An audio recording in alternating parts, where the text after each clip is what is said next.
مقدم کرتے ہیں حضرت کعب کی دردناک کہانی، ان کی اپنی زبانی۔ حضرت کعب کی دردناک کہانی، ان کی اپنی زبانی۔ 3 صحابی حضرت کعب بن مالک، بلال بن امیہ اور مرہ بن ربیع رضی اللہ تعالی عنہم بغیر کسی قوی عذر کے سستی کے باعث جنگ تبوک میں شریک نہ ہو سکے۔ حضرت کعب بن مالک رضی اللہ تعالی عنہ اپنی سرگزشت بڑی تفصیل کے ساتھ خود ہی بیان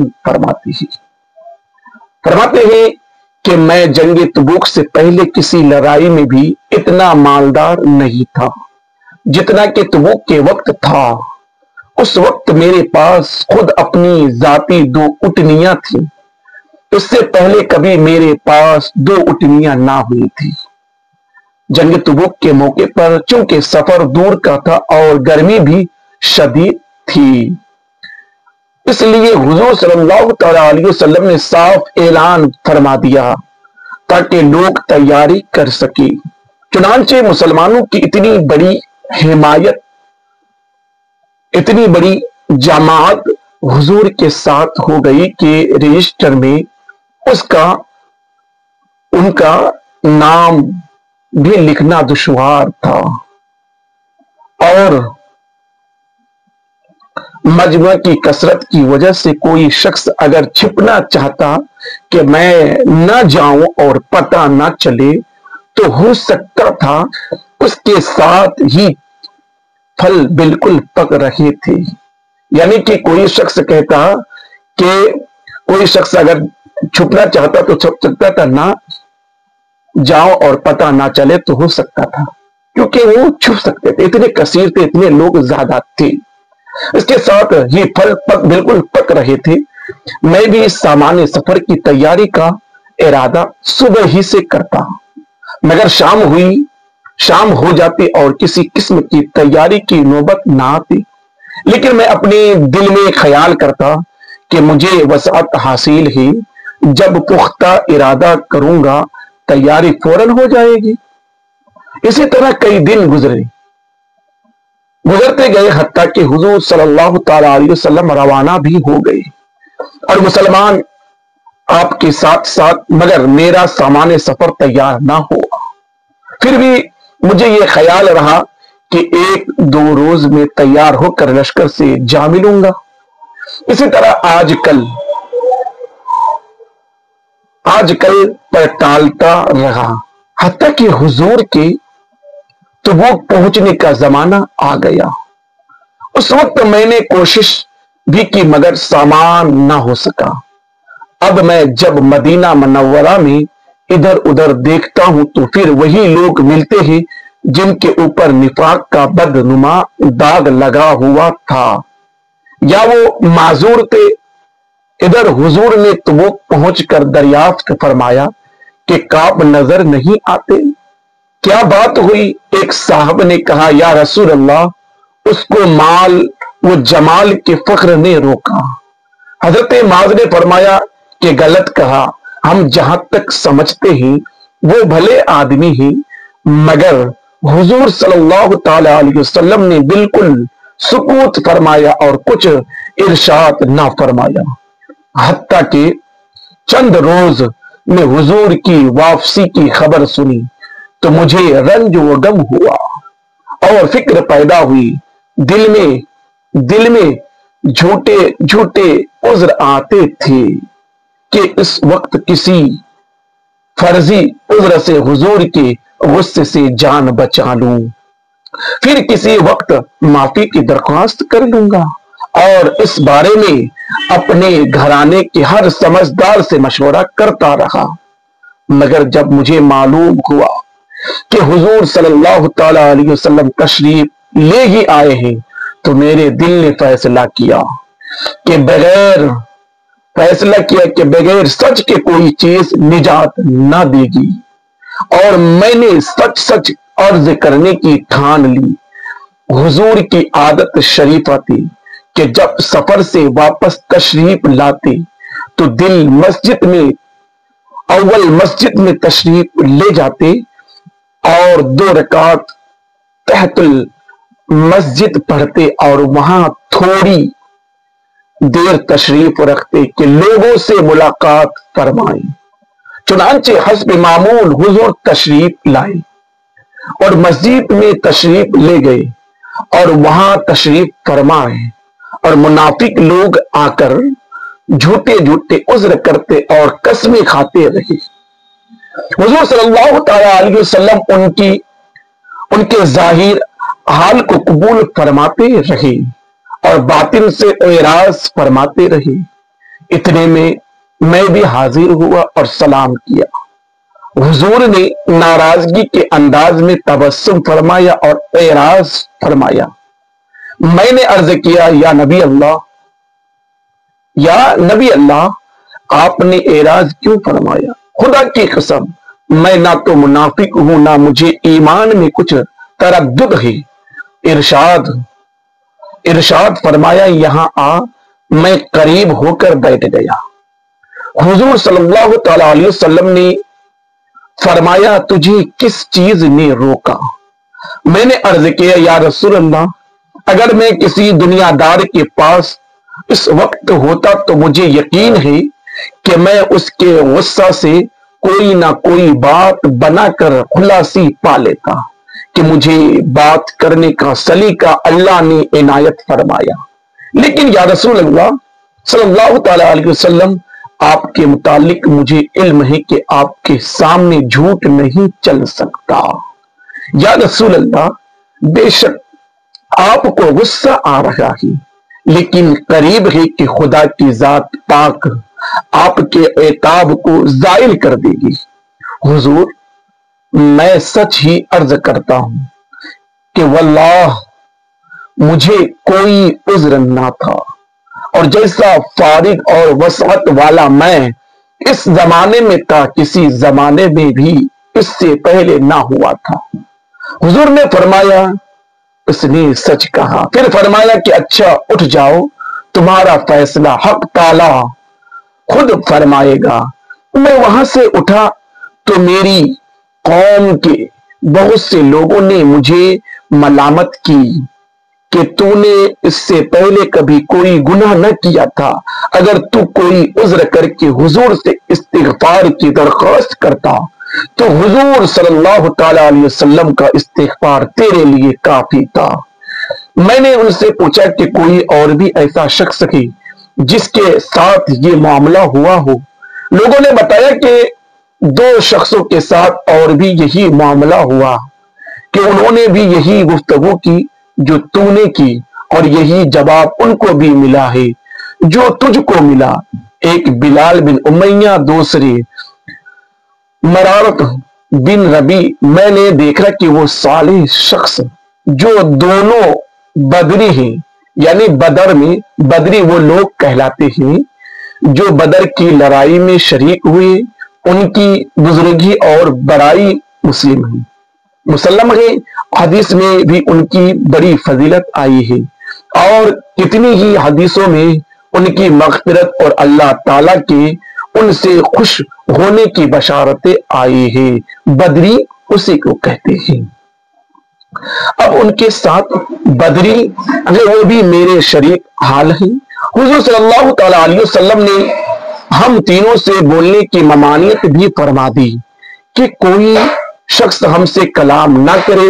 اب اس ارشاد کی صحابہ کرام رضی اللہ عنہم اجمعین نے تعمیل اس طرح کر کے دکھائی کہ کعب فرماتے ہیں کہ حضور کی ممانعت پر لوگوں نے ہم سے بولنا چھوڑ دیا اور ہم سے اجتناب کیا، گویا دنیا ہی بدل گئی، حتیٰ کہ زمین باوجود اپنی وسعت کے ہمیں تنگ معلوم ہونے لگی، سارے لوگ اجنبی معلوم ہونے لگے، دور در و دیوار بیگانے ہو گئی۔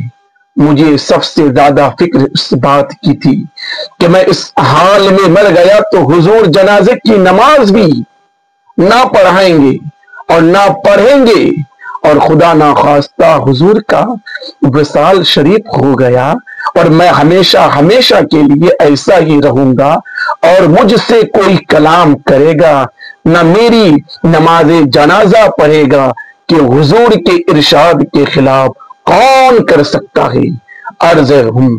غرض ہم تینوں نے 50 دن اسی حال میں گزارے۔ میرے دونوں ساتھی تو شروع ہی سے گھروں میں چھپ کر بیٹھ گئے تھے، میں سب میں قوی تھا، چلتا پھرتا، بازار میں جاتا، نماز میں شریک ہوتا، مگر مجھ سے بات کوئی نہ کرتا۔ حضور کی مجلس میں حاضر ہو کر سلام کرتا اور بہت غور سے خیال کرتا کہ حضور کے لب مبارک جواب کے لیے ہلے یا نہیں۔ نماز کے بعد حضور کے قریب ہی کھڑے ہو کر نماز پوری کرتا اور آنکھ چرا کر دیکھتا کہ حضور مجھے دیکھتے بھی ہے یا نہیں دیکھتے۔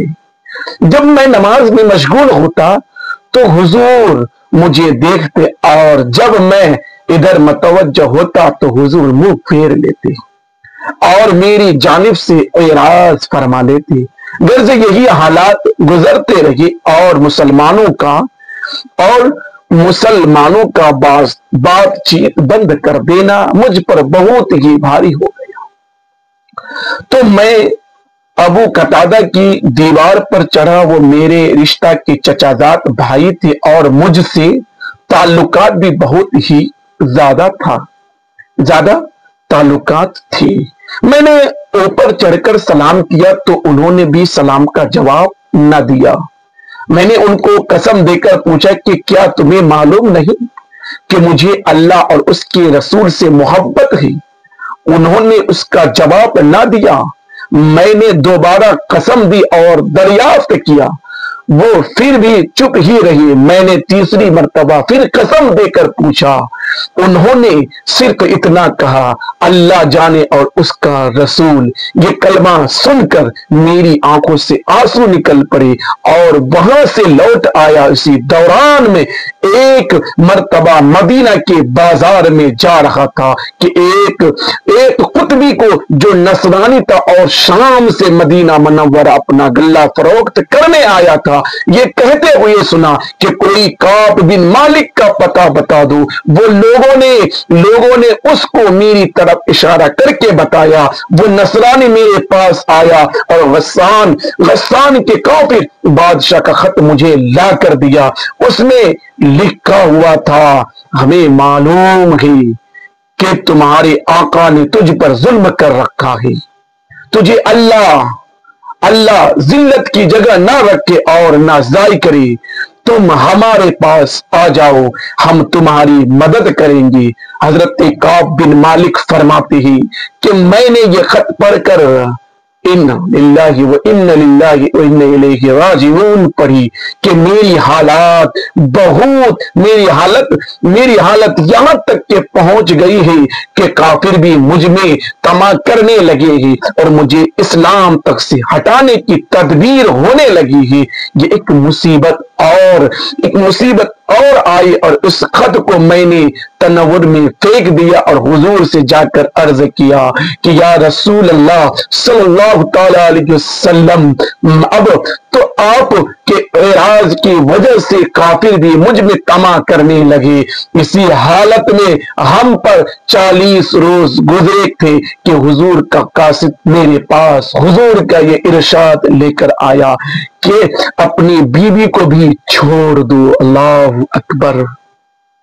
ایک جنگ تبوک میں نہ جانے کی وجہ سے سارے سامان ہی اور 50 دن کا زمانہ گزر گیا۔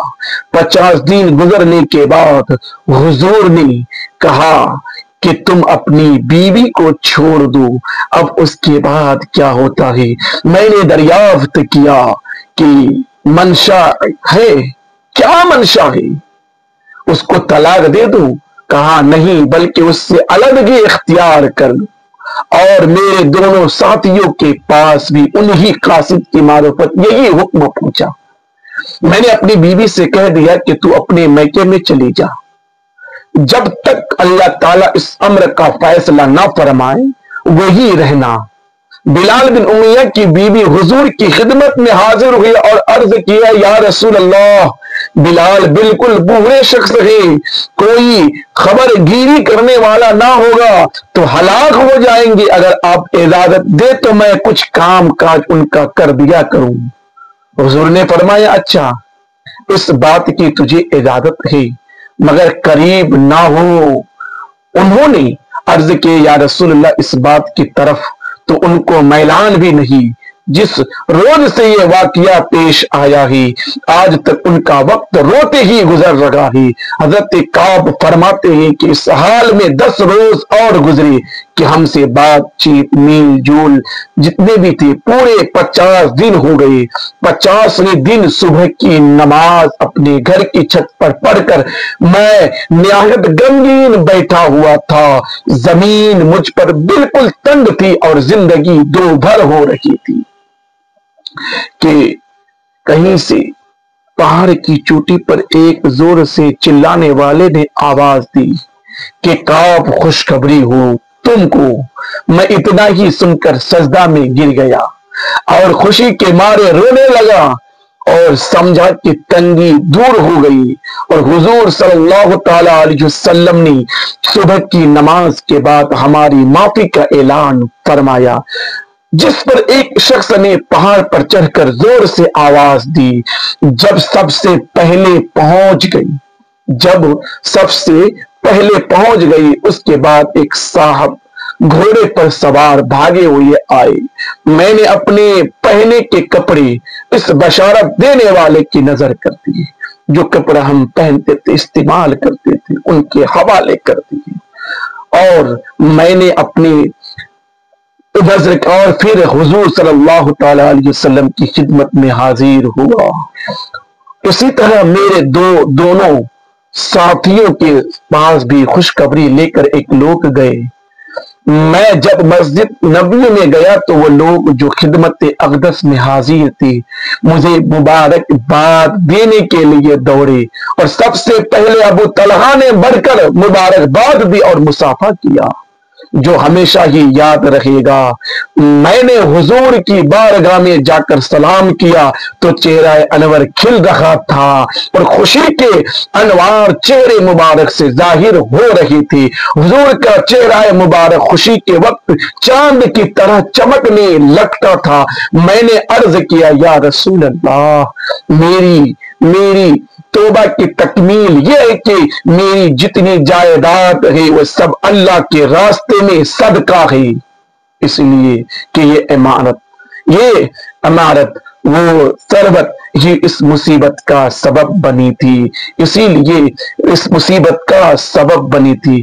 یہاں میں ایک بات روک کر کہنا چاہوں گا، خدا تعالیٰ نے خود فیصلہ فرمایا اور تینوں حضرات کی توبہ قبول فرمائی، اور اپنے رسول پر یہ آیت نازل فرمائی کہ حضور صلی اللہ تعالی علیہ وسلم کے اوپر یہ آیت نازل فرمائی کہ وَعَلَى الثَّلَاثَةِ الَّذِينَ خُلِفُوا حَتَّى الْآخِرِ، پارہ نمبر 11 اور رکو نمبر 3۔